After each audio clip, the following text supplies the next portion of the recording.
அவளுக்கும் தமிழ் என்று பேர், அவளுக்கும் தமிழ் என்று பேர் என்றும் அவள் எந்தன் உள்ளத்தில் அசைகின்ற தேர், அசைகின்ற தேர்.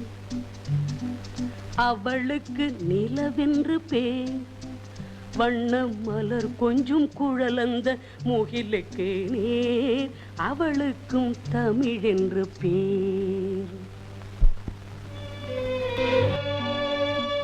இவ்வளவு நாளா நான் தான் பாட்டு பாடி உன்னை கூப்பிட்டேன். இன்னைக்கு நானா உங்களை கூப்பிடுறேன், முடிவு நெருங்கிட்ட கட்டத்துல. ஆமா, இனிமேலும் எதுக்கு பயம்? தைரியமா முடிவு எடுக்க வேண்டியதுதானே? முடிவு எடுத்துட்டேன். இந்தாங்க பாரு. கண்ணாடி வளையலா? குடும்பம் அது எனக்கு ரொம்ப பிடிக்கும். இதுவும் எனக்கு ரொம்ப பிடிக்கும். உனக்கு ரொம்ப பிடிக்கும்னு தெரியுதா? இங்க பாத்தியா, ஹேண்ட்பேக் கூட வாங்கிட்டு வந்திருக்கேன்.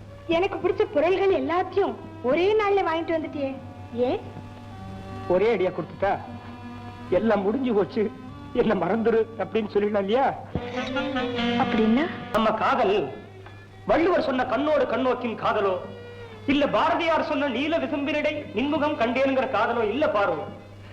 உன்னை என் தலையில கட்டிட போறாங்களேன்னு பயந்து அதுக்கு பத்தி நானா வரவழைச்சுக்கிட்ட ஒரு கட்டாத காதல்.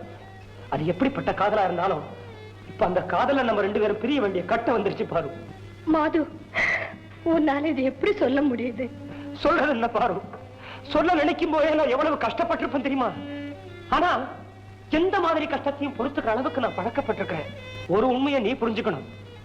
நீதிக்கும் அநீதிக்கும் நடக்கிற சண்டை, உண்மைக்கும் பொய்யுக்கும் நடக்கிற சண்டை, அசலுக்கும் நகருக்கும் நடக்கிற சண்டை, இது எல்லாத்திலையுமே நல்லதுதாமா ஜெயிக்கும். ஆனா மனசுக்கும் வயிற்றுக்கும் நடக்கிற சண்டையில வயிறு தாமா ஜெயிக்கும். பிச்சை ஓட்டு வளர்த்தவங்க கையேந்தி நிற்கும் போது நான் பின்னடையத்தானே வேணும். Beggars cannot be choosers, இல்லையா? தயவு செஞ்சு என்ன மறந்துருமா? மறந்துடுன்னு அவ்வளவு சுலபமா சொல்லிட்டியே, உன்னை எப்படி என்னால மறக்க முடியும் மாது? என்னால மாத்திரம் உன்னை மறக்க முடியுமா பாரு? என் உள்ளத்துல ஆழ பதிந்திருக்கிறவனுடைய உருவத்தை என்னால மறக்க முடியல, ஆனா மாத்திக்கிட முடிஞ்சது.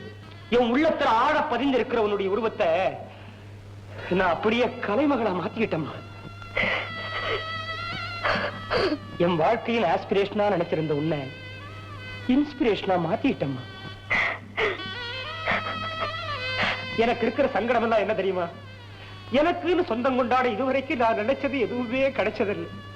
அப்படியே கிடைச்சிட்டுதான் நானா நினைச்சாலும் அது நினைச்சதில்லை பாரு. தண்ணியிலேயே தத்தளிச்சுக்கிட்டு இருந்த என்ன கரையேத்தினதே நீதானே, உன்னை எப்படி மறக்க முடியும் மாது? என்னம்மா சொல்ற? தண்ணியில மூழ்கும் போது ஒரு மரக்கட்டை பிடிச்சி கரையேறணுங்கிற காரணத்தினால அந்த மரக்கட்டையவே தெய்வமா வச்சு பூஜிக்க முடியுமா? இல்ல வாழ்நாள் பூராவும் துணையா வச்சுக்க முடியுமா? உணர்ச்சியற்ற இந்த மரக்கட்டைக்கு ஒரு தனி மதிப்போ உயர்வோ கிடையாது பாரு. கடைசியா உன் முடிவு? உத்தியோக விஷயமா நாளைக்கு நான் டெல்லி போறேன். குமரேசனை கல்யாணம் பண்ணிட்டு நீ சந்தோஷமா இருக்க போறேன். அவ்வளவுதானா? ஆமா பாரு. எனக்காக நீ ஒண்ணு செய்யணும் மாது. நானும் காலகாலத்துல வேற ஒரு பொண்ணை கல்யாணம் பண்ணிட்டு சந்தோஷமா இருக்கணும், அதானே? காதலனை கல்யாணம் பண்ணிக்க முடியாத பெண்கள் கடைசியா அவங்கிட்ட சொல்ற வார்த்தை இதுதானே பாரு. இல்ல மாது, இல்ல. நான் உன்னை மறக்க வேண்டிய நிர்பந்தம் ஏற்பட்டாலும் நீ என்ன மறக்க கூடாது. நான் குடியிருந்த உள்ளத்துல குடியேற எந்த பொண்ணுக்கும் உரிமை கிடையாது. வேற எந்த பொண்ணும் உள்ளத்துல இருக்க முடியாது, இருக்க கூடாது, இருக்கவும் விட மாட்டேன்.